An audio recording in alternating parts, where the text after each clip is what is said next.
Hi, everybody. I am Dr. John Laird, and I am your host for this very special series on getting to the heart of cancer.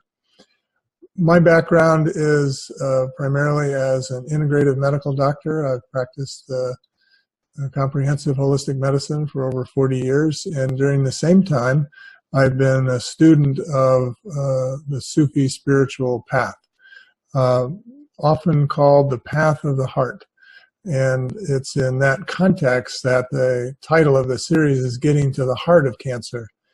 From the Sufi perspective, the heart, and we're talking about the spiritual heart, not just the piece of flesh in the chest, but the spiritual heart is really the key focus of our work. And you'll learn a lot about Sufism and the perspectives of Sufism in this series. But the key idea here is that the goal of the Sufi is to clean his or her heart of all of the ego and the toxic emotions, and for the heart to open to receive directly from the divine, from God, the higher spiritual lights. And how this would show up in the world, which is the key, is that the heart of this practitioner would carry deeply the qualities of compassion and love and mercy and peace and divine wisdom, divine insight, so on and so forth. So this is a path of the heart, and in our work, we aspire to get to understanding what is the heart of cancer. As you'll see from our perspective, cancer is a spiritual disease, actually a disease of the soul. And during this series, you're going to have the opportunity to listen to the conversations I've had with really remarkable people, healthcare practitioners who have spent 20 or 30 years working deeply with spiritual healing in general. And they'll be sharing their experiences and insights about working with cancer. We'll have interviews with patients who have faced this very challenging journey of cancer and have used many of the spiritual approaches that we'll share with you in this series. I want to say from the outset, our goal is not to create more Sufis in the world.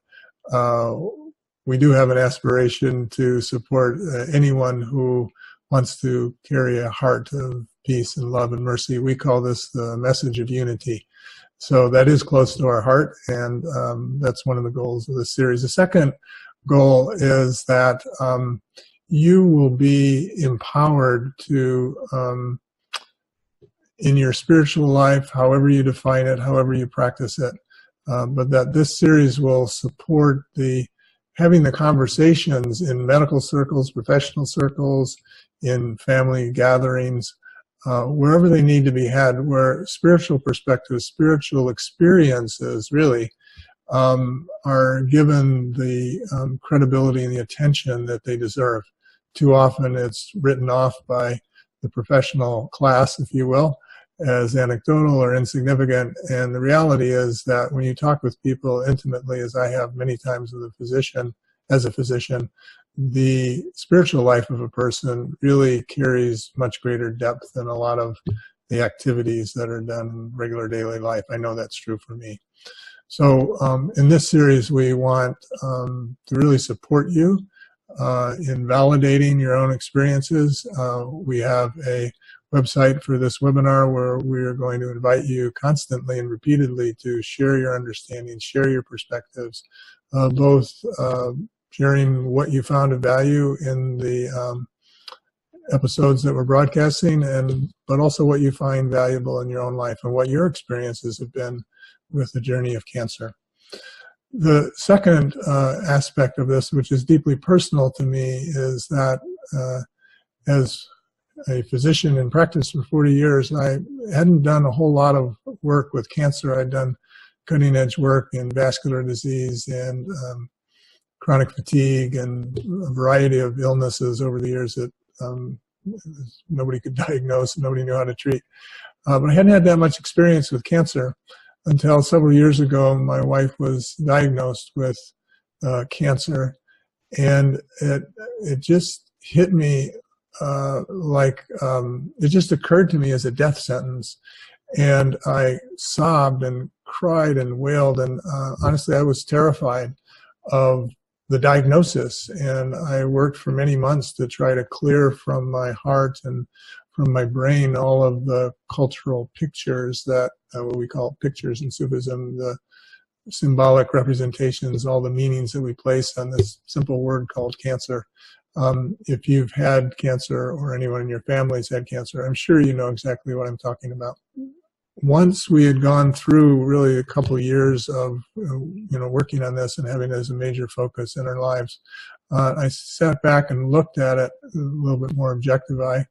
You could say anything's objective in this these topics. But what I realized was this was one of the most blessed times in our life. My wife and I had a beautiful relationship. Our family had much love.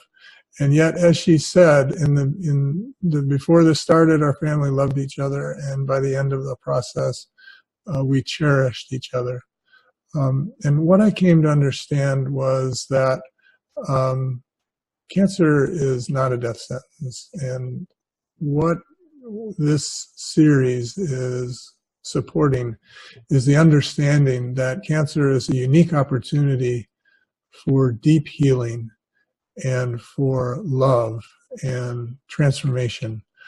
And a lot of it has to do with just how we approach it. So it's in that spirit that we offer this series, and let's change the whole conversation around cancer and really look at all of the ways in which love, healing, and transformation is possible.